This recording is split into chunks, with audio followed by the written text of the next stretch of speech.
বাংলাদেশ মুক্তিযোদ্ধা সংসদের কার্যক্রম পরিচালনার জন্য ১১ সদস্যের অ্যাডহক কমিটি গঠন করেছে জাতীয় মুক্তিযোদ্ধা কাউন্সিল জামুকা।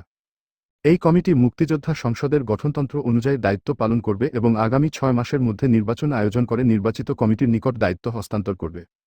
মঙ্গলবার ২৪শে জুন জামুকার মহাপরিচালক অতিরিক্ত সচিব শাহিনা খাতুন স্বাক্ষরিত এক সংবাদ বিজ্ঞপ্তিতে এই তথ্য জানানো হয়।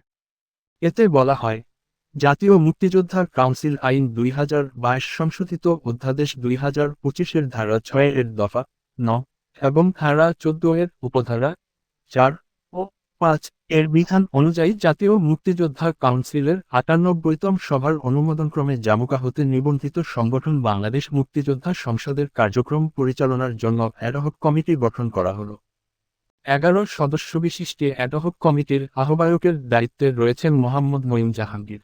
এছাড়া সদস্য হিসেবে রয়েছেন মেজর, অবসরপ্রাপ্ত সৈয়দ মুনিবুর রহমান, সাদেক আহমেদ খান, সৈয়দ আবুল বাশার, সিরাজুল হক, আলহাজ মোহাম্মদ মনসুর আলী সরকার, অনিল বরণ রায়, আলহাজ নুরুল ইসলাম, আবদুল্লাহ হিল সাফি, জাহাঙ্গীর কবির ও প্রকৌশলী জাকারিয়া আহমেদ। বিজ্ঞপ্তিতে আরও বলা হয়, অ্যাডহক কমিটি সংশ্লিষ্ট আইন বা বিধিমালা ও বাংলাদেশ মুক্তিযোদ্ধা সংসদের গঠনতন্ত্র অনুযায়ী দায়িত্ব পালন করবে। এই কমিটি আগামী ৬ মাসের মধ্যে নির্বাচন আয়োজন করে নির্বাচিত কমিটির নিকট দায়িত্ব হস্তান্তর করবে।